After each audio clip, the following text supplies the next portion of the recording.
Bonjour Sandrine, c'est Michel et j'ai eu la chance d'aller à Dole il y a quelques mois et j'ai été bluffé par l'accueil dans cette médiathèque, l'enthousiasme de tous les lecteurs et je suis certain que tu recevras le même. Et puisque j'apprécie tes romans, eh bien j'en profite pour te saluer, te souhaiter une très belle soirée avec ces lecteurs. Belle soirée, à bientôt. Donc c'était un petit mot, voilà, on a voulu faire un petit lien puisque lui aussi est auteur de romans policiers, tout comme vous. On avait passé une bonne soirée avec lui, donc voilà, on a voulu faire un petit lien entre les deux soirées. Vous connaissez Michel Bussy? Un petit peu, notamment parce qu'en fait on a fait une grande librairie ensemble avec Bunel et qu'on était tous les deux pétris de trouille avant. Donc moi je trouvais ça normal, mais lui ça m'a fait assez plaisir. Et il est d'une gentillesse absolue. Enfin, s'il y en a parmi vous qui étaient là, oui. D'abord c'est un grand auteur puisque je crois qu'il a ravi la première place des ventes de ça marche. Des ventes de polar en français. Donc il est passé devant Maxime Chatham, il est devant Bernard Minier, Franck Tillet, etc. Donc c'est un grand monsieur du polar. Et donc c'était plutôt sympa de voir qu'il était scotché dans un petit coin, qu'il demandait un coup à boire pour se détendre, et qu'il était donc pas dans un meilleur état que moi finalement. Donc le défi c'est de lui ravir sa place? Non, le défi c'est d'être heureux dans ce qu'on fait, et là-dessus je peux tellement pas me plaindre que je crois que j'ai rien de plus à demander. Donc quand on est bien là où on est, je crois qu'on a atteint le summum. On ne veut pas plus. Non, c'était... En fait, je ne tue des gens que dans les livres. Mais en vrai, ça serait dommage de tuer Michel Bussy. Donc pour ceux qui ne connaissent pas votre univers, les adjectifs qui nous viennent quand on lit vos romans, c'est oppressant, angoissant, terrifiant, stressant, effrayant, intense, malsain, troublant. Ça représente assez bien ce qu'on a pu lire dans vos romans. On a aussi recueilli des avis de lecteurs. On leur a demandé aussi ce qu'ils pensaient de vos romans. Donc voici quelques avis d'usagers des médiathèques. Alors Claudine, Sandrine Colette fait partie de mes derniers coups de cœur de lectrice, tant son univers est particulier, noir peut-être, mais riche d'émotions et de personnages complexes. Maxime, concernant Des nœuds d'acier, nous dit un thriller envoûtant, un suspense haletant, une belle description des paysages, une écriture incisive décrivant avec précision la psychologie des personnages. Alors Six fourmis blanches, on a deux avis, donc Pascaline, réel, irréel, on se pose souvent la question pour finir par ne plus savoir vraiment. La trame de ce livre est tellement bien construite qu'on a du mal à le lâcher. Et Micheline, il y a aussi un avis sur Six fourmis blanches. Très vite, on se laisse emporter par cette histoire hors du temps. On vit avec le groupe, on est dans la tempête, on a froid, on a peur. Petit à petit, les épreuves s'accumulent, l'angoisse s'installe. Voilà, ça nous met un peu dans l'ambiance de votre univers, de tous vos livres, je pense. Je fais juste une incursion pour raconter simplement la plus belle, je pense, avec des guillemets réaction que j'ai jamais eue. C'est quelqu'un qui est passé sur un salon du livre, qui avait lu Des nœuds d'acier et qui m'a dit que c'était tellement horrible, qu'elle avait eu tellement d'émotions. Alors ça tenait à une particularité physiologique chez elle, qu'elle s'était mise à cracher du sang et que quand elle avait des grosses émotions, effectivement, elle avait des quintes de tout et donc elle crachait du sang. Et donc elle ameutait tout le monde sur le salon en disant « Venez, c'est génial, moi j'ai craché du sang en le lisant ». Voilà, les gens sont venus par curiosité, mais un peu perplexes. Donc pour vous présenter un petit peu, donc vous êtes né à Paris, vous avez un bac littéraire, un master en philosophie et un doctorat en sciences politiques. Vous avez donné des cours à l'université de Nanterre, c'est encore le cas? Non. Et vous habitez désormais dans le Morvan, donc à 2 heures de route, où vous avez un élevage de chevaux et vous restaurez des maisons.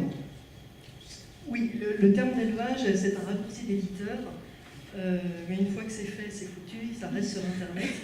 En fait, j'ai quelques chevaux chez moi, mais c'est pas un élevage, c'est pas une activité professionnelle, et je fais pas de naissance. Voilà, c'est pour tous les gens qui voudraient venir à la fin et me dire « Ah, c'est quoi comme race ?» et on peut les acheter, ils sont où? Non, mais pas. Donc vous avez publié 5 romans aux éditions de Noël. Le premier, Des Nœuds d'Acier, qui a remporté le Grand Prix de littérature policière en 2013. Il a été suivi par Un vent de cendre en 2014. 6 fourmis blanches en 2015. Il y a eu Il reste la poussière en 2016.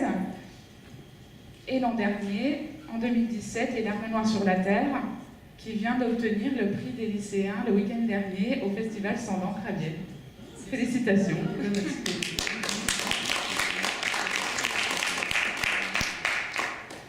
Donc on a vu, lu, entendu sur Internet que depuis toute petite vous vouliez être écrivain. Vous n'avez concrétisé votre rêve que ces dernières années. Donc vous pouvez nous raconter un petit peu votre parcours. Pourquoi ça ne s'est fait que ces dernières années? Je pense que c'est pas je pense, j'ai pas osé avant, tout simplement. Et c'était effectivement un rêve, mais vous savez, quand on vous dit d'abord fais tes études, passe ton bac, trouve-toi un métier, installe-toi, et voilà, et tout ça fait que ça vous prend du temps, et puis que ça vous permet de retarder l'échéance du jour où vous direz tiens, cette fois j'essaye et je vais me planter. Parce que c'est tellement ce qu'on vous dit aussi autour de vous, c'est oui, t'inquiète pas, c'est pas parce que t'es nul, mais t'as quand même peu de chance d'être publié. Donc tout ça fait, je pense, que en retard, on en retarde, et puis après vous avez des gens précoces, et puis vous avez des gens tardifs, et voilà, je fais partie de ce second lot. Donc ça s'est trouvé un petit peu au moment où ma vie est devenue plus calme, on va dire. Donc ça, c'était, je dirais, enfin, puisque j'ai vécu pas mal de trucs, pas toujours faciles, comme plein de gens d'ailleurs. Et à un moment, quand vous avez l'occasion de vous poser, d'avoir un certain confort, notamment psychologique, je me suis dit que c'était le bon moment pour essayer. Alors d'aucuns pourraient dire que c'était la crise de la quarantaine, parce que c'était pas loin. Mais voilà, je pense que c'était un concours de circonstances, même si j'aurais rêvé d'écrire mon premier roman à 7 ans. Mais ça s'est pas fait. Ça n'aurait pas été bon.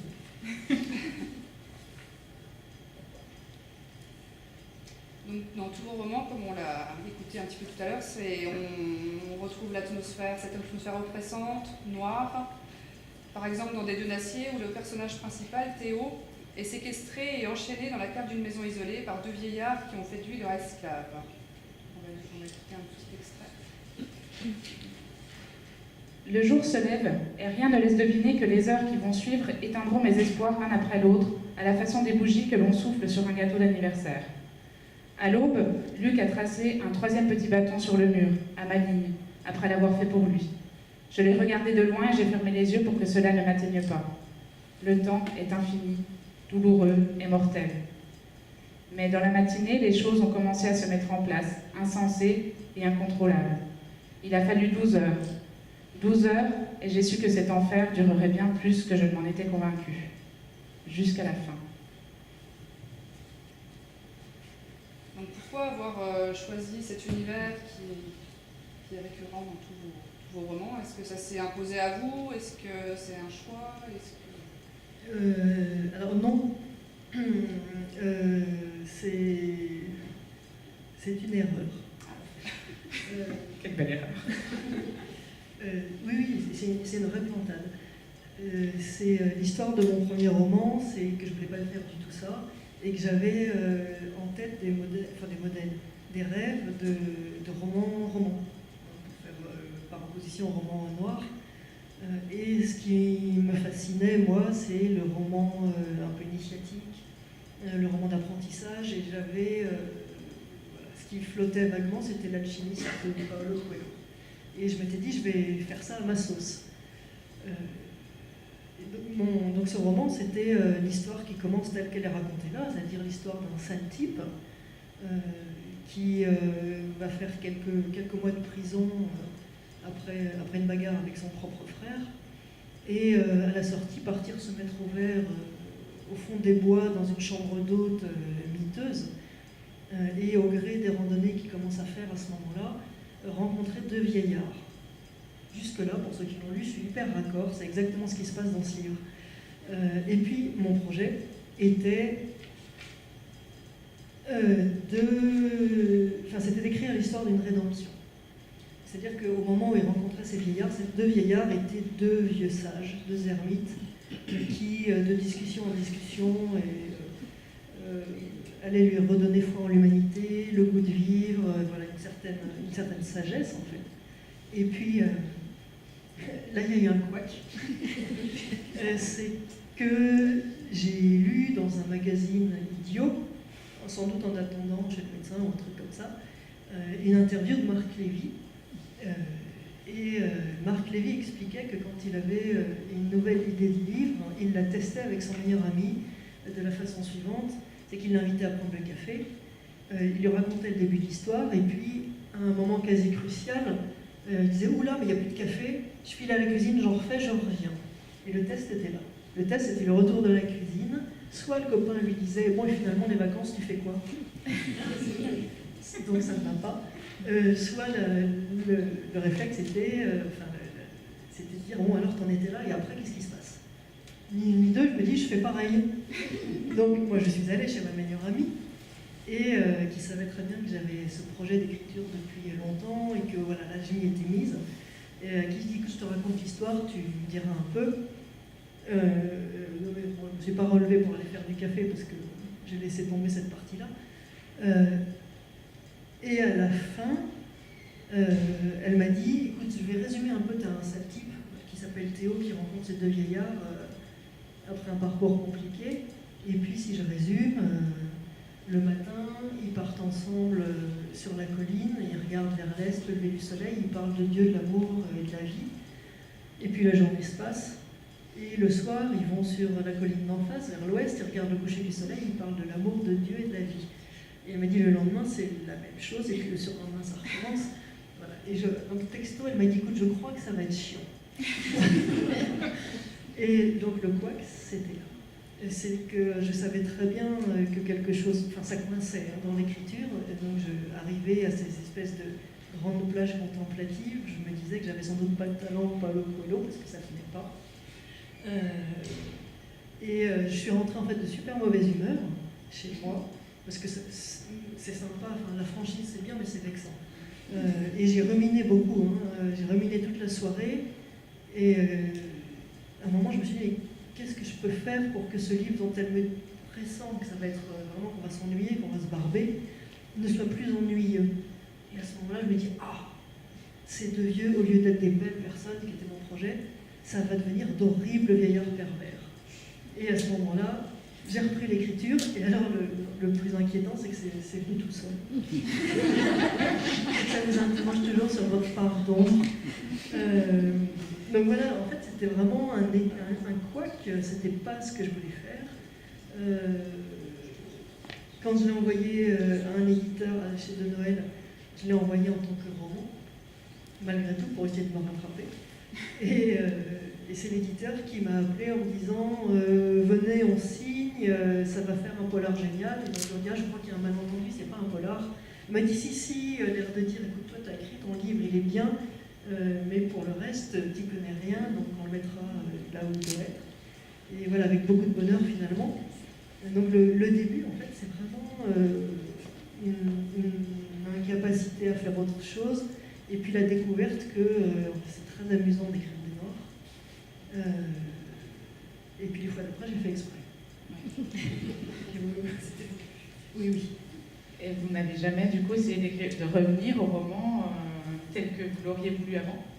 Si, notamment, alors, Les Larmes Noires, le dernier, je me souviens bien, quand l'idée a commencé à venir, j'étais à Avignon sur un festival de romans noirs, j'avais le début de cette idée, je me disais, je vais faire quelque chose un beau roman, parce que c'est l'appellation par rapport à un roman noir, je dis un beau roman. Et donc ça se construit, et puis au bout d'1 heure, je me suis rendu compte que ça avait à nouveau basculé dans des trucs atroces. Et je me suis dit que bon, c'était les tropismes, que j'y pouvais rien, et que finalement j'écrirai jamais un Harlequin, que j'écrirai jamais autre chose. Et ça se fera peut-être, mais pour l'instant, ce qui vient, c'est toujours moi. Donc on voit aussi apparaître dans tous vos romans un personnage qui est un peu plus masqué, c'est la nature, les grands espaces, qui prend vraiment une place très importante dans tous vos romans. C'est les montagnes d'Albanie dans 6 fourmis blanches, les vignobles de Champagne dans Un vent de cendre, les forêts, qui pourraient éventuellement être une forêt dans le Morvan, puisqu'elle n'est pas située, on imagine bien, vers chez vous. Exactement, mais si vous voulez continuer à y vivre tranquillement sans que vous jetiez des pierres, il ne faut pas dire que ça pourrait être là-bas. Je ne pensais pas y aller, donc ça va. Et puis dans Il reste la poussière, les grandes plaines de Patagonie. Donc on va vous lire un petit extrait de Il reste la poussière. Il suivait le chemin en sens inverse et remontait les pâtures, longeant les prés verts et oranges qui brillaient sous le soleil en étalant leurs herbes sèches et leurs pierres fissurées. Une plaine immense, la steppe, disait la mère avec arrogance et une sorte de respect résigné, au bout de laquelle les mésétas s'annonçaient, dessinaient des plateaux rocheux, des sentiers de caillasses brûlés par le vent. Sur ces prairies d'herbes rongées, des clôtures de barbelés parcelaient les milliers d'hectares où les troupeaux vaquaient inlassablement, cherchant de quoi manger et parcourant des kilomètres pour survivre.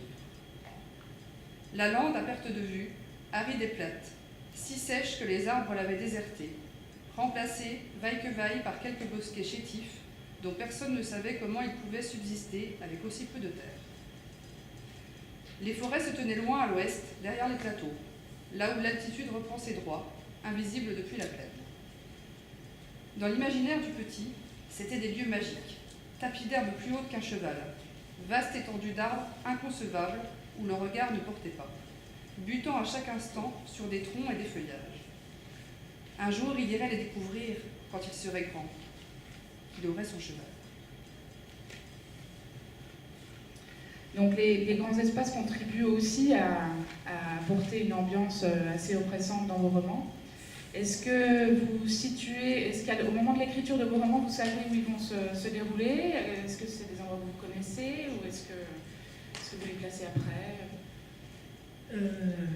Au moment où je commence à écrire le roman, je sais dans quel type de décor ça se passe. Ce que je ne sais pas forcément quand je construis l'histoire, enfin je vois moi le décor, mais je ne sais pas ce que c'est. Je ne sais pas où c'est, je ne sais pas à quoi ça ressemble, ou pas forcément. Donc je cherche après quelle géographie réelle correspond à ce que j'ai dans la tête. Et donc c'est un travail de rapprochement que je fais, par exemple sur la Patagonie. Vu l'histoire, j'avais commencé par me dire, tiens, mais est-ce que l'Espagne ou le Portugal ne serait pas un paysage pour moi, enfin, qui est aussi plus proche, où il y a des chevaux, il y a des grands élevages. Et puis il fallait que, parce que le plus petit de la fratrie, le petit gamin, s'échappe avec ses chevaux à un moment, il fallait qu'il puisse chevaucher à peu près une semaine sans croiser un qui vive, et donc c'est pas assez grand. Donc j'ai cherché ailleurs.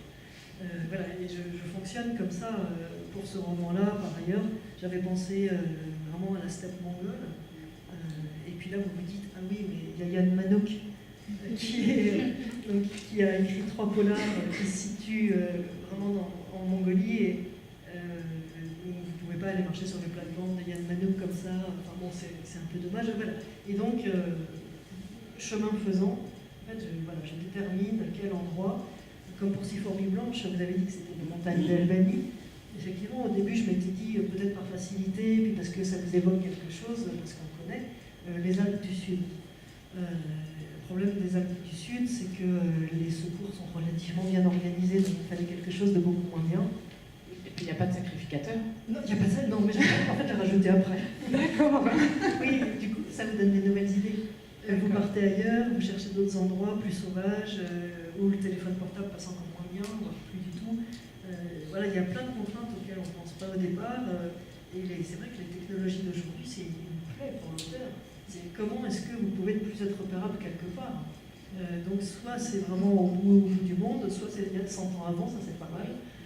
Voilà, on cherche un peu des subterfuges, soit dans des espèces de huis clos où la misère fait que plus rien n'existe, mais il faut arriver à se débarrasser de plein de choses, notamment de la technologie. Et autant, je connais pas mal d'auteurs qui commencent à écrire en se disant ça va se passer là, en Alaska par exemple, au Groenland, en Inde, etc. Or moi je sais ça se passe là, et quand je dis là, c'est un paysage que j'ai en tête, et ensuite je cherche où ça pourrait aller.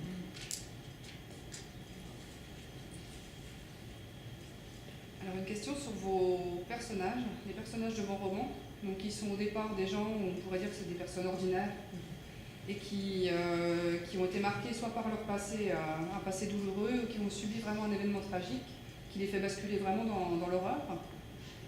Par exemple, Maud dans le dernier, Des larmes noires sur la terre,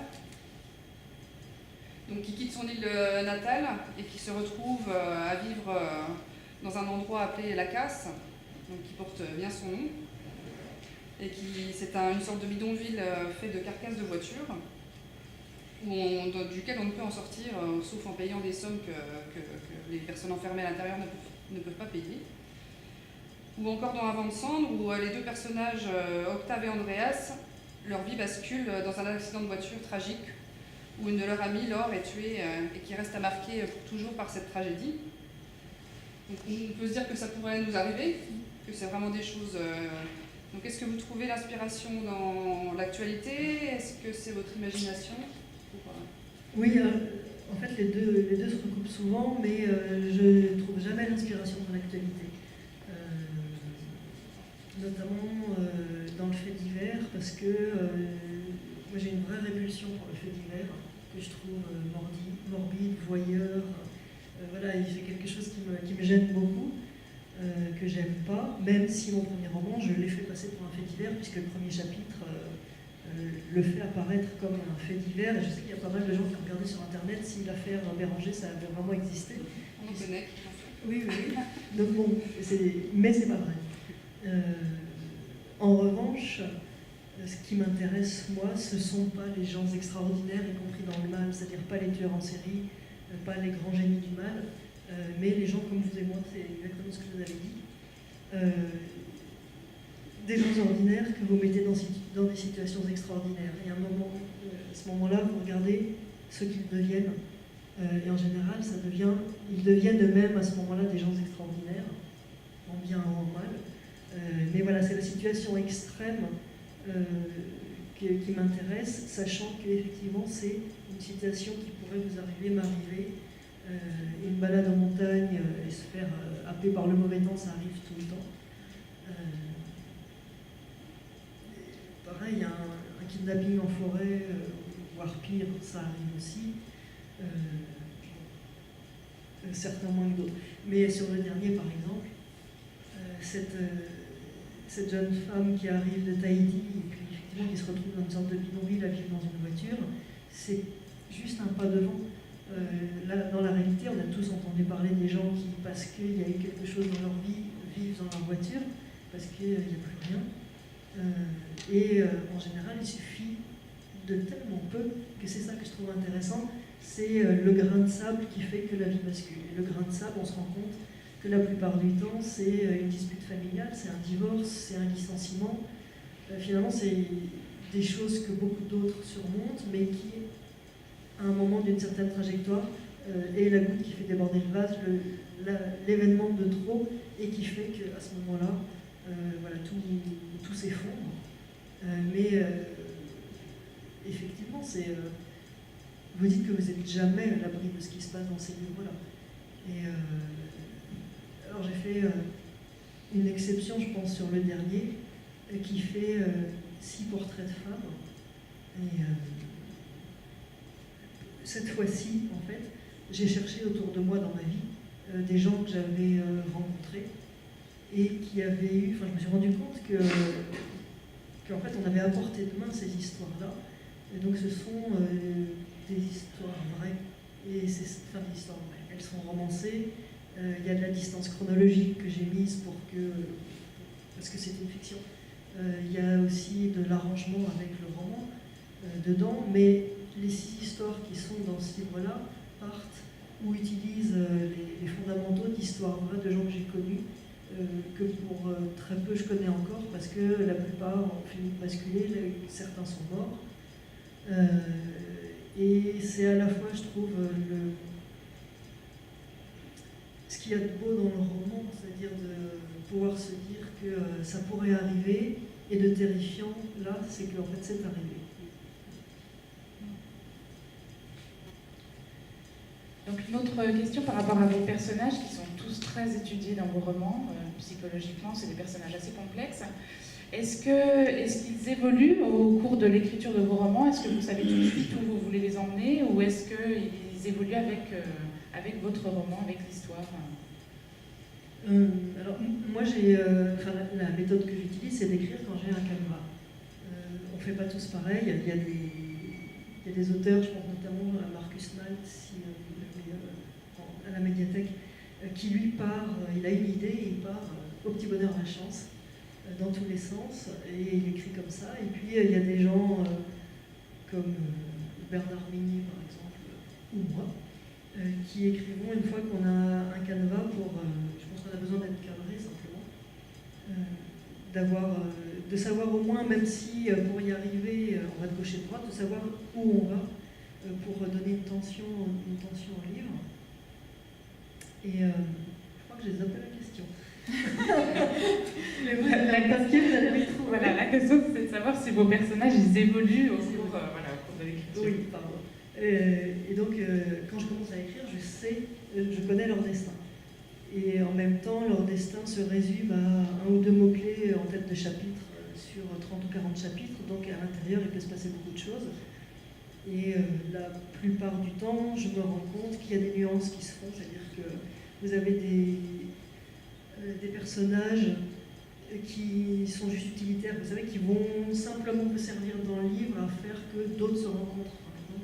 Et puis vous vous rendez compte qu'ils sont beaucoup plus intéressants quand vous écrivez que ce que vous aviez imaginé, et que vous allez leur donner un destin un peu meilleur. Donc soit une place un peu plus importante, soit le fait qu'ils finiront pas forcément égorgés dans un coin, mais quelque chose de mieux. Voilà, après c'est un jeu, l'écriture, donc c'est vrai qu'on s'amuse aussi, même sur des choses pas drôles. Mais les personnages, voilà, je connais leur destin, mais ils ne sont pas entièrement figés quand même. Il reste de la liberté au moment où j'écris. Et heureusement, parce que je crois que si j'avais le canevas et que je ne fasse que dérouler après l'histoire, parce que je m'ennuierais en écrivant, il faut qu'il reste un peu de la surprise maintenant. Donc l'histoire, elle peut vraiment évoluer, même en dehors du canevas que vous vous étiez fixé au départ. Oui, parce que dans la mesure où sur chaque tête de chapitre, pour savoir vers où je vais, en gros, il peut y avoir un chapitre qui est « Il rencontre le vieux ». À l'intérieur, il y a 15 pages. Donc ça peut se passer de plein de façons différentes. Et donc voilà, c'est cette liberté-là moi, que j'apprécie, c'est de savoir où je vais, mais en même temps de pouvoir jongler avec les personnages, en faire apparaître parfois, auxquels je n'avais pas pensé, enfin voilà, plein de choses comme ça. Dans Les larmes noires sur la terre, donc votre dernier roman, on remarque qu'il rompt un petit peu avec les précédents sur l'environnement, qui est beaucoup plus urbain que les autres. Ça se passe vraiment dans la nature, les grands espaces de la nature. Et là, c'est vraiment urbain, ça se passe... donc, on va lire un extrait.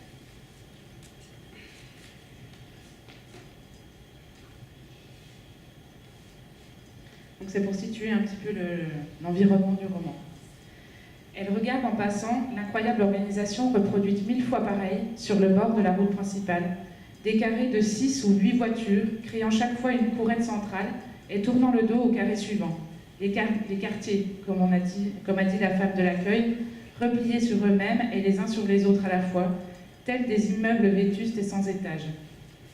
La plupart des voitures sont prolongées par un abri de tôle ou de plastique pour agrandir l'espace vital, mordant un peu plus sur les cours, se rejoignant parfois en patios minables et troués, patchwork de bâches et de plaques grises, noires, brunes, bleues, blanches, parfois rouges, jaunes ou vertes, enroulées sur des morceaux de bois rongé, et sans doute qu'à l'hiver, tout seul à brinque-balle sous la pluie, et s'affaisse, et qu'au printemps, on le relève à coups de ficelle et de clous rouillés. Et encore, si c'était propre. Mais sous ses pieds, Dieu. En dehors de la grande artère qui fait le tour de la ville casse, le macadam disparaît. Le sol n'est qu'un champ de terre à force d'être piétiné par des milliers de pieds qui tournent en rond. Poussière les jours de soleil, ruisseau debout quand il pleut. Une ville brune et molle, jonche et d'ordures emmenée par l'air, et que personne ne prend la peine de ramasser. Ça donne envie d'y passer ses vacances. Tout à fait. Pas vraiment. Donc cet environnement qui rappelle un petit peu ce que vous disiez, les jungles, les personnes qui vivent dans des bidonvilles, dans leur voiture, avec une présence féminine très forte aussi. Est-ce que c'est volontaire d'être plus en lien avec les problèmes de société ou par rapport aux autres qui sont beaucoup plus... Je vais être très très décevante. Vraiment. Exactement de la même façon, je ne sais pas, vous savez, il y a des peintres qui expliquent très bien à quel point, si au moment où ils ont peint leur tableau, ils avaient imaginé toutes les analyses que les experts en feraient après, toutes les interprétations, ils auraient été eux-mêmes complètement déroutés, complètement signés, et ils découvrent ça complètement. Et là, moi c'est la même chose, et effectivement, il y a eu pas mal d'interprétations du livre en disant c'est un roman politique, c'est un roman idéologique, c'est un roman social. Bon, je suis d'accord que ça ressemble à ça, effectivement, mais l'idée de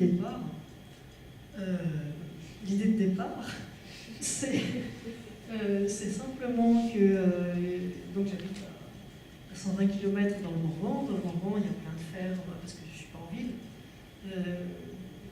dans lesquelles je me balade de temps en temps. Et en général, au bord de ces fermes, il arrive quand même encore régulièrement qu'il y ait des vieilles voitures, au lieu de les emmener à la casse, on les laisse pourrir sur le bord ou dans un champ. Et j'en avais vu, il y avait un endroit, il y avait 2 ou 3 voitures comme ça, et j'avais été simplement interpellée par ces espèces d'objets. Ce que je dis, évidemment, c'est pas juste un mais mort, parce que c'est de l'objet. Donc ça ne meurt pas, mais leur utilité était morte, et donc il y avait quelque chose de mort parce qu'il n'y avait plus de peinture, parce qu'il n'y avait plus d'huîtres, parce qu'il n'y avait plus rien. Et moyennant quoi, il y avait des poules qui vivaient dans ces... Parce qu'en fait, ça fait des poulaillers super. Et en les voyant, je me suis dit, ah non, on peut vivre là-dedans. Et voilà, c'est parti de ça. Donc, il se trouve que c'est très en phase avec l'actualité, mais à l'origine, ce sont des poules dans des vieilles voitures au bord des fermes. Hein. Voilà. On n'y aurait pas pensé Oui. à la lecture. C'est la petite histoire. Donc à la lecture de tous vos romans, on imagine assez bien que ce soit adapté sur écran. Est-ce que vous avez déjà eu des propositions d'adaptation au cinéma? Lequel aurait votre préférence si vous pouviez choisir? Alors, ma préférence, je pense que ce serait Il reste la poussière, pour des raisons parfaitement subjectives, qui sont que ce sont des grands espaces de troupeaux. Il y a des cavalcades de chevaux, c'est quelque chose que moi j'aime particulièrement. Et il y a des cinéastes qui sont capables de rendre même l'odeur animale et la dureté à la fois du pays et puis de la famille, notamment d'un personnage emblématique dedans qui est la mère. Donc ça serait celui-là, et il est à l'étude, enfin il est en option chez un réalisateur argentin. Et ça serait, l'idée, ça serait de faire une coproduction franco-argentine. Donc voilà, il y a 2 productrices françaises, un réalisateur argentin, et le nerf de la guerre, c'est le financement. Donc évidemment, on sait que rien n'est fait avant qu'ils puissent, eux, de leur côté, trouver éventuellement ça. Donc voilà, la limite est celle-ci, et puis il y a une option qui a été posée aussi sur des d'acier, et on est sur la même phase de recherche de financement. Donc là, vous êtes pieds et mains liés, vous attendez de voir ce qui se passe. Sachant que je pense que de toute façon, ils sont tous visuels. Et donc il y a matière à. Après, je pense que ce qui est compliqué, c'est, alors je dirais exactement comme Au revoir là-haut de Pierre Lemaître, C'est si vous tombez sur un réalisateur qui a le bon regard, vous faites quelque chose de panoramique, de sensible, d'onirique presque. Si vous tombez sur, je veux dire une horreur, un américain basique qui veut faire un blockbuster, vous tombez sur un truc affreux, sur un film d'horreur, et voilà, c'est ça qu'il faut éviter, sachant que je pense que vous savez que l'auteur n'a plus aucun droit à partir du moment où on signe une adaptation. Une productrice qui m'expliquait l'année dernière, si je veux faire mourir quelqu'un ou ne pas mourir, je le fais. Si je veux changer la fin, je change la fin. Je fais ce que je veux avec. Et le seul droit qui me reste, c'est d'enlever votre nom du générique. Voilà. Donc je pense que c'est une expérience aussi. Et ça vous fait pas peur, justement, d'être adapté, mais de ne plus avoir du tout d'emprise finalement sur le scénario qui peut ne plus correspondre du tout à ce que vous avez écrit? Je pense que non, dans la mesure où moi je ne demanderais pas à être impliqué dans le scénario, par exemple. Il y a des auteurs qui font ça. Je pense que c'est un autre métier, il y en a qui savent le faire. Je crois qu'il faut admettre que c'est plus un livre. Ça devient un film. Et puis après, c'est qui te double.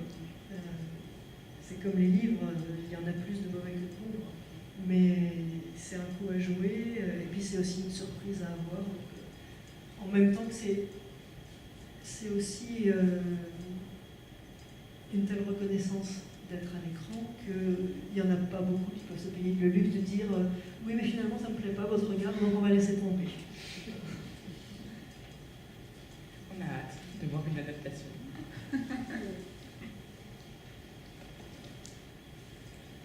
Donc depuis que vous avez commencé à écrire, vous écrivez un roman par an, à peu près.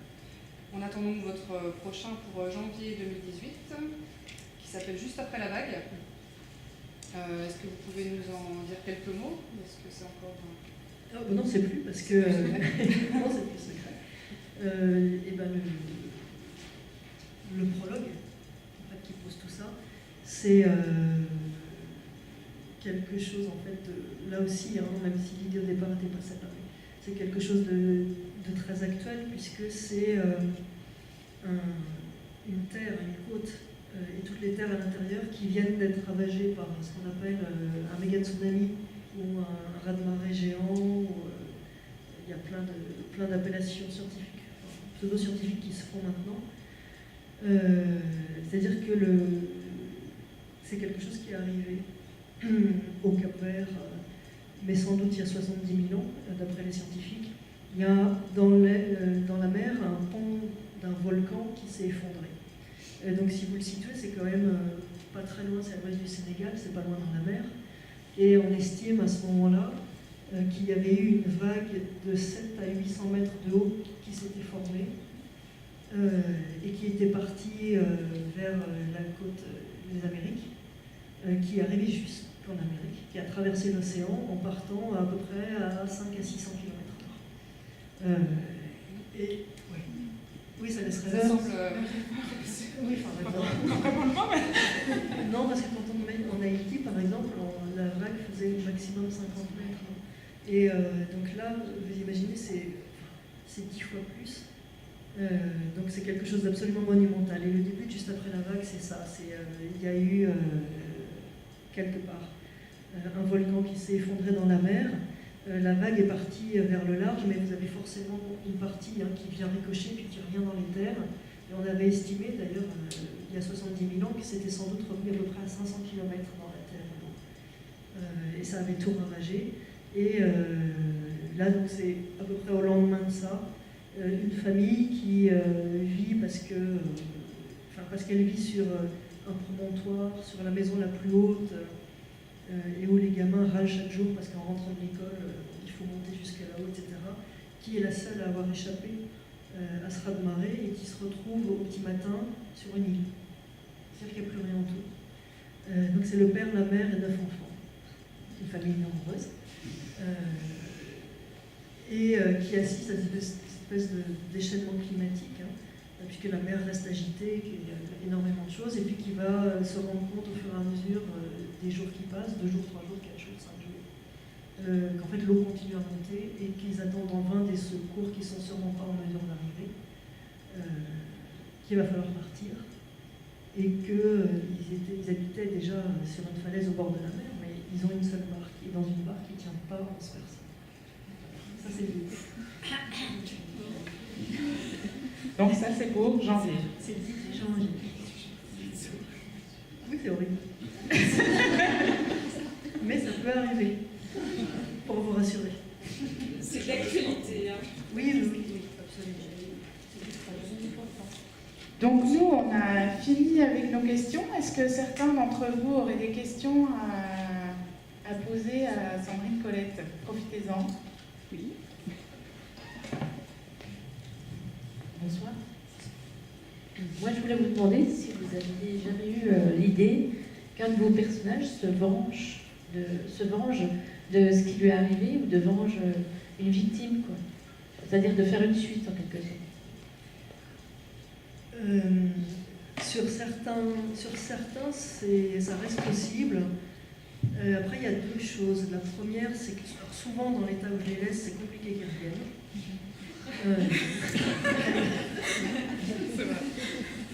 C'est vrai. Ils sont quand même un peu rapatriés. Oui, c'est vrai.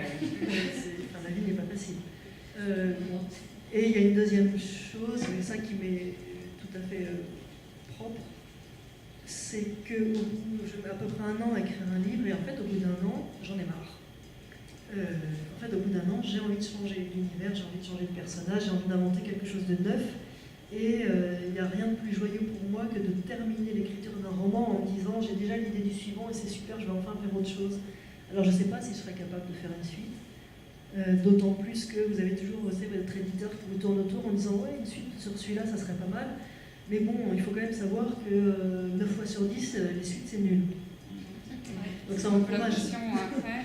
Oui, et pour l'instant,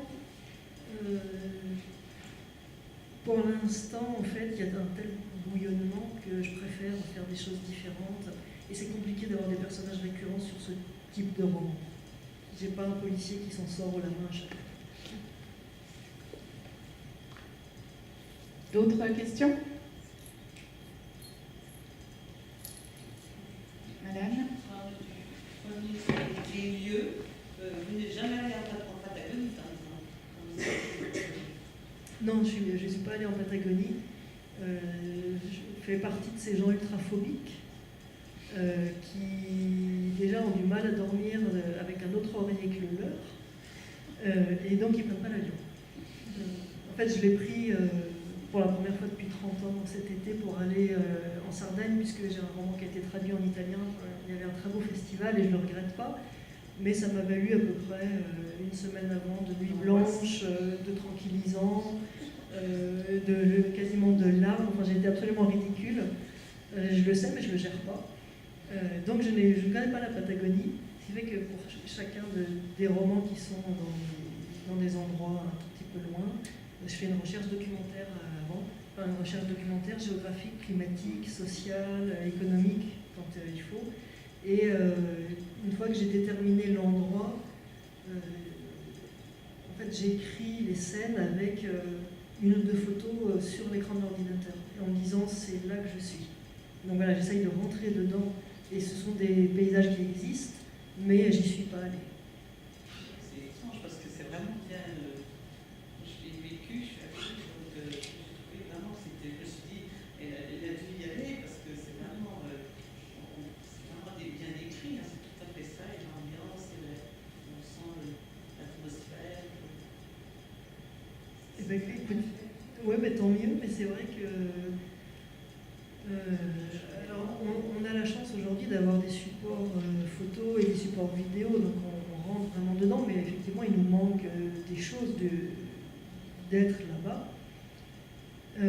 Alors après, c'est de la mauvaise foi parce que j'y vais pas, mais je me dis toujours que de ne pas y aller, ça me laisse aussi la petite marge de liberté pour imaginer, pour écrire comment c'est et imaginer comment ça pourrait être exactement pour mon roman. Mais je pense que le plus difficile, c'est de rendre des atmosphères. Et donc là, c'est vraiment, quand je dis c'est rentrer dans une photo, c'est rentrer dans des photos, pour essayer de se mettre à la place. Mais À ma décharge, Simenon ou Fred Vargas n'ont jamais voyagé. Donc il y a des grands noms. Je ne sais pas s'ils ont des phobies. Simenon, c'est pas vrai. Simenon, ouais. Simenon, Oui. c'est un grand voyageur. Simenon. Ah si, il a beaucoup voyagé aux États-Unis, il a habité dans des centres, dans des dizaines d'endroits. Moi j'avais lu qu'il n'avait jamais bougé de sa. Ah oui, C'est un fan. ah bon, bah, alors écoutez, il faut que je révise. Après, il n'a pas forcément écrit sur Sur des ses lieux où voyages. il était Oui, oui. toujours allé, mais c'était un grand voyageur parce qu'il a beaucoup signé de romans. Il mettait le lieu où il était, beaucoup aux États-Unis. Complètement échappé, mais alors autant pour moi. C'est juste, mais c'est pas grave. Bon, il me reste Fred Vargas. D'autres questions? Est-ce que vos romans vous empêchent pas de dormir? Non, alors parce que moi j'ai un atout non négligeable par rapport à vous, c'est que comme je mets 1 an à l'écrire, je le connais par cœur. Donc il n'y a plus de surprise, il n'y a quasiment plus d'émotion. Si je le lisais en découvrant quelques heures ou quelques jours, je pense que ce ne serait pas pareil, mais quand vous l'écrivez, non, vous cherchez tellement chaque mot, chaque phrase, c'est tellement lent qu'on n'a plus le temps d'avoir peur. Enfin, c'est passé. Vous avez le temps de faire un break la nuit? C'est-à-dire, vous ne cherchez pas des idées la nuit? Non, et je suis assez contente de ça d'ailleurs, c'est d'arriver à décrocher parce que j'aurais du mal à être embringuée là-dedans tout le temps. Mais j'ai le meilleur des remèdes, c'est-à-dire que quand vous fermez l'ordinateur, vous avez été dans ces univers qui sont toujours un peu sombres, qui sont toujours un peu pesants éventuellement, et que vous vous posez aussi des questions en disant est-ce que là c'est pas trop, est-ce que là c'est cohérent, bon, et que finalement vous rentrez dans le salon en vous disant tiens, je vais en parler 2 secondes à mon mari, enfin pour voir, et que au moment où vous ouvrez la porte, on vous accueille en disant ouais, ce soir il y a du foot, on mange devant la télé. Et en fait, ça a le don de vous remettre dans la réalité assez vite. Et donc c'est bouclé, peut-être que ça c'est passé, mais finalement pour moi je pense que c'est très bien parce que je crains que sans cela j'aurais cette tendance à rester, à patauger, à rester immergée dans ces ambiances-là. Et c'est bien d'en sortir, de même que moi je lis pas de polar. Je lis des trucs sympas. Ça repose. Est-ce que vous avez déjà regardé l'expérience de la copine avec le café? Alors, je lui raconte toujours, parce que c'est resté ma meilleure amie, mais je lui demande pas son avis. C'est de l'assurance alors. Non, c'est devenu un jeu, oui, vraiment. On en rit à chaque fois. Ou alors elle est devenue hypocrite, parce qu'elle lui dit à chaque fois ah, ça va être génial.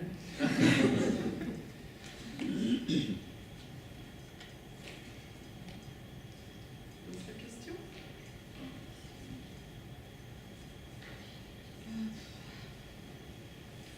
J'avais une question, je ne sais pas trop si on peut la poser. Sur vos fins. Enfin, pas trop en dire pour ceux qui n'ont pas lu. Je sais qu'il y a des personnes qui n'ont pas lu Dans vos. les symphonies blanches. Comment? Dans les symphonies Un blanches. peu tous. Ouais. Sur les fins qui sont parfois souvent surprenantes par rapport au déroulé du livre, où on se demande un peu où vous allez nous mener, et qui, des fois on a des grosses surprises, surtout dans les larmes noires sur la table. Oui, surtout celui-là. Oui. Il finit pas si mal celui-là. Alors, Oui. on va pas trop en dire, parce qu'il y en a certainement qui l'ont pas lu, donc Ah, c'est pour ça qu'on ne voilà. voulait pas trop dévoiler les fins, mais Mais comment vous arrivez à vous dire ça va se terminer de cette façon? c'est volontaire. Ah oui, non, mais quand même. Les fins, ouais, non, mais c'est pas- J'écris pas sous hypnose. Oui, c'est compliqué de répondre à la question, évidemment. En fait, les fins. Bon, il y a quelque chose qui m'intéresse. Vous avez des fins, pas chez moi, hein.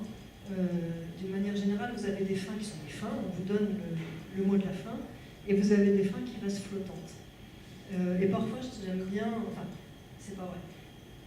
Moi, quand je lis un livre qui reste flottant, j'ai un livre en tête qui est Hervé Lecor, prendre les loups pour des chiens, ou les chiens pour des chiens, les chiens pour votre moment toujours, qu'il a fait dernièrement.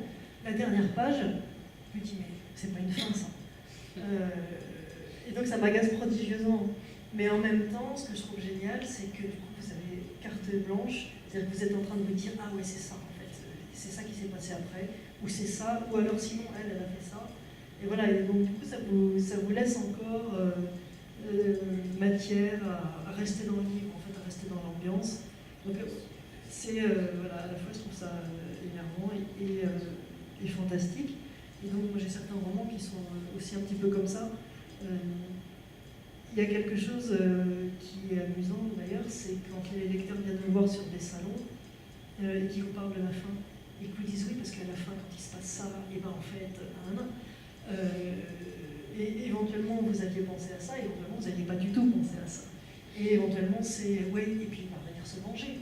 Ouais, et puis de toute façon, mais si ça avait été moi, en fait, je l'aurais étouffé sous un oreiller parce qu'il fallait abréger ses souffrances. Voilà, et vous voyez que derrière, ça a continué, c'est sympa, il y a quelque chose qui continue à vivre dans la tête des gens. Mais autant, je pense qu'il y a des romans qui ont intérêt à avoir des fins figées, où on vous dit, voilà, c'est comme ça, il est mort, elle est rentrée chez elle, ils n'ont pas eu d'enfant. Pas à l'américaine. Et puis, de temps en temps, vous pouvez avoir des fins en filigrane,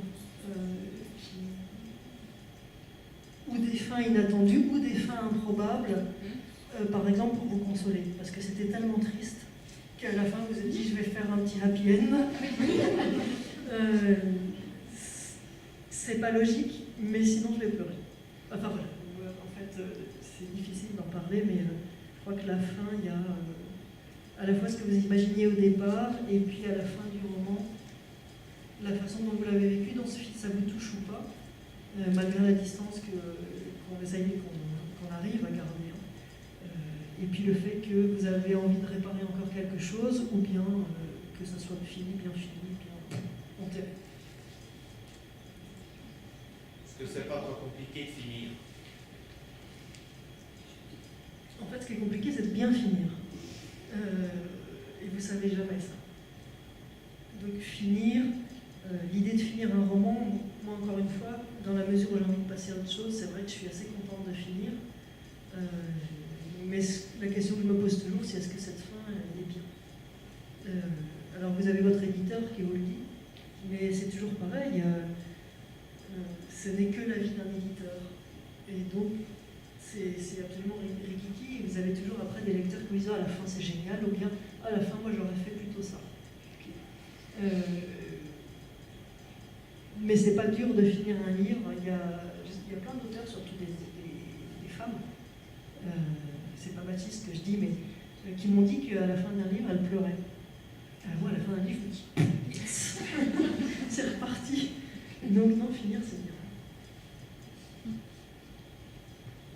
Dès le départ, vous avez le titre en tête, ou bien c'est vous écrivez, puis après à la fin, vous dites bon, je veux ce titre-là? Non, j'ai des titres provisoires, et j'ai en fait une grande déconvenue dans ma vie. C'est que j'ai toujours l'impression d'avoir des super titres et que mon éditeur me dit à chaque fois « Ton livre est génial, ton titre est nul ». Souvent, il faut changer ou... Oui, ça devient un compromis parce que l'éditeur aussi est nul.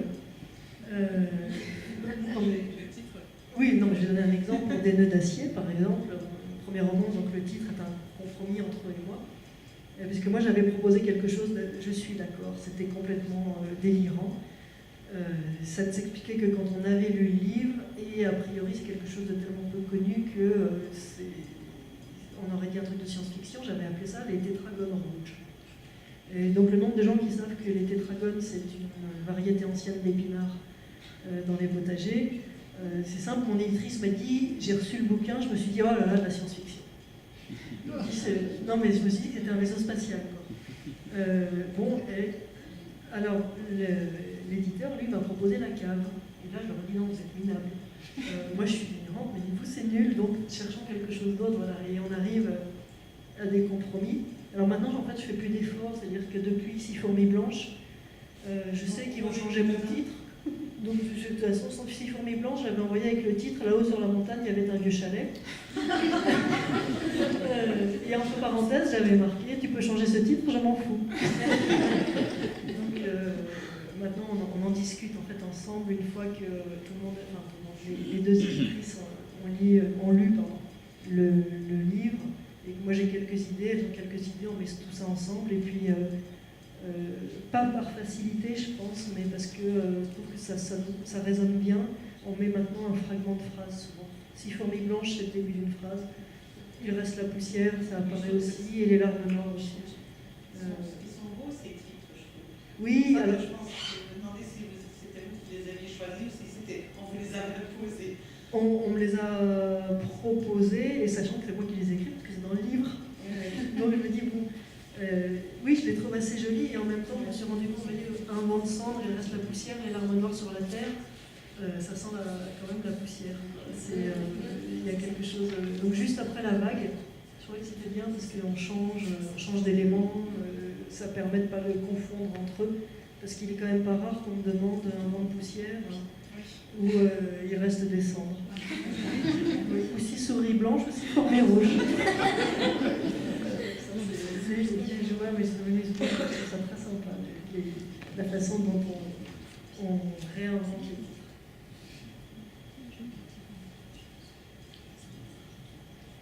Et est-ce que vous avez dû envoyer à de nombreux éditeurs avant d'être publié?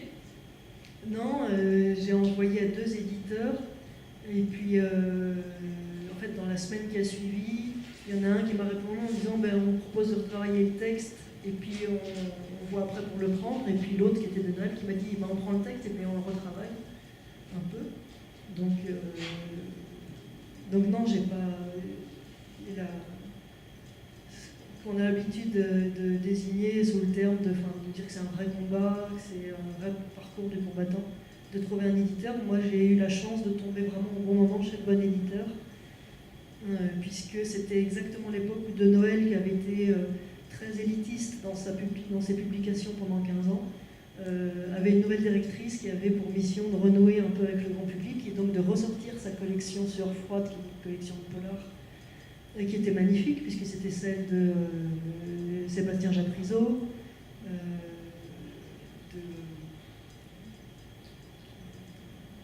il y avait des grands auteurs qui là m'échappent, ça m'agace parce que je les ai lus évidemment, et qui avaient été complètement oubliés depuis 15 ans, complètement arrêtés en fait. Et donc c'est reparti, cette directrice cherchait à ce moment-là 2 polars, policiers, roman noir, un thriller, un français, un étranger, pour relancer la collection. Elle m'a dit ça y est, j'ai mon français. Voilà. Donc je pense que réellement j'ai eu de la chance. Non, c'est un impondérable. Vous pouvez avoir tout le talent du monde si vous tombez chez un éditeur qui n'aime pas votre plume, parce que ça reste un goût subjectif. C'est une personne qui reçoit le manuscrit et qui lit si elle n'aime pas, alors que les autres, on sait bien, Harry Potter, ça a été refusé chez 10 éditeurs avant d'être publié. Donc il y en a qui s'en sont mordus les doigts après. Mais si ça ne correspond pas à quelque chose à un moment, et ça, je pense que ça relève de la chance, du bon moment, le meilleur des livres n'a pas d'avenir. Donc finalement, ce n'est pas écrit. Et c'est bien possible. Voilà.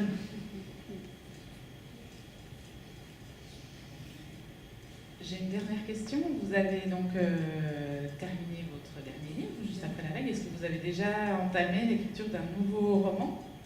Alors qu'il n'est même pas... Oui, déjà. Oui, parce qu'en fait, quand vous avez l'idée, vous n'avez qu'une envie, ça vous tenaille, c'est de commencer à l'écrire. Donc j'ai commencé à l'écrire. Donc on a fait les déserts, la montagne, la mer. Vous nous emmenez où? Sur la Lune, un roman de science-fiction. Non, en fait, à la chasse. D'accord. Oui. Il va se passer des choses. Oui, il va se passer des choses. En fait, ça me permet d'explorer 2 univers assez différents. C'est d'abord le Kamchatka, qui est vraiment à l'extrême bout de la Russie, cette petite péninsule incroyable qui est la plus grande réserve naturelle au monde d'ours bruns. Et ensuite au Népal, où il y a encore des léopards des neiges et des tigres qui promenent en liberté. 2019. Ça, c'est 2019. 2019, voilà. Et vous dites que vous êtes super content que vous passez au suivant, que vous en avez terminé un. Mais est-ce que c'est pas difficile pour vous justement de reprendre celui-là terminé pour en faire la publicité, les ventes, etc. Oui, non, alors c'est pas difficile parce qu'en fait vous êtes, je crois que vous attendez ça, que ça sorte. C'est une étape très différente de vous dire j'ai fini d'écrire et de tenir le vrai livre dans vos mains, parce que jusque-là, moi, enfin, je ne l'ai pas ce livre. Il sort fin janvier. Et j'ai vu la couverture sur ordinateur, mais je ne l'ai pas vu en vrai, je ne l'ai pas tenu dans mes mains, il n'est pas encore arrivé. Il arrive la semaine prochaine. Et à ce moment-là, vous avez une vraie joie, je pense, de vous dire ah, le voilà. Et on va lui donner un coup de pouce. Enfin, voilà, et puis c'est la première fois que vous en parlez. C'est aussi quelque chose de très différent, écrire le livre et ensuite en parler. Et c'est quelque chose, c'est une sorte de nouvelle petite aventure, je pense. Donc c'est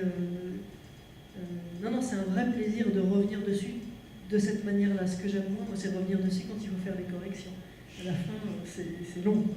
Mais voilà, après le décalage, de toute façon, si vous voulez, je me disais au jour d'aujourd'hui, je parle des larmes noires le plus souvent, alors que juste après la vague est sous presse et que je suis en train d'écrire celui sur la chasse. Et donc vous jonglez en permanence entre 2 ou 3 livres, mais il y a quelque chose de fascinant là-dedans. De vous dire que vous êtes sans arrêt entre plusieurs univers et qu'au milieu de ça, vous restez les pieds sur terre.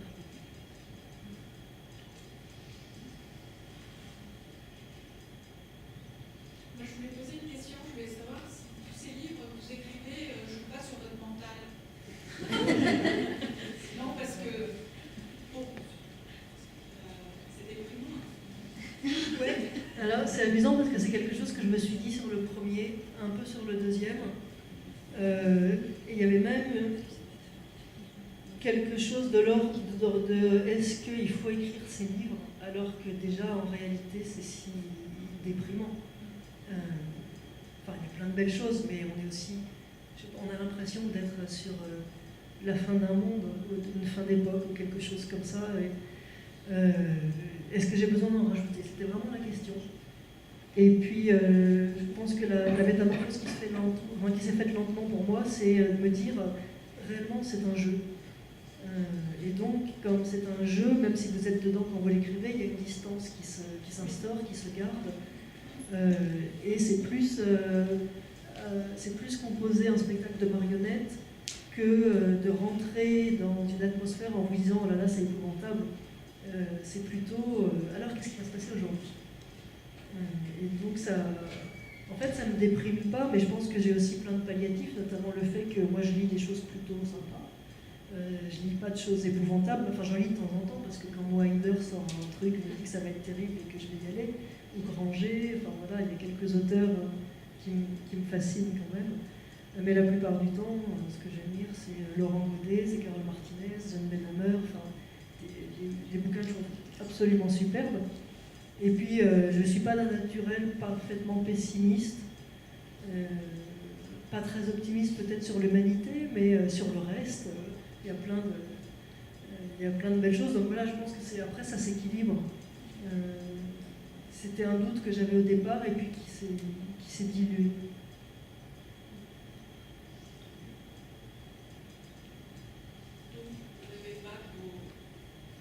Ah non. Non, en revanche, j'ai des lecteurs. Bien. Les lecteurs, eux, font des cauchemars parfois.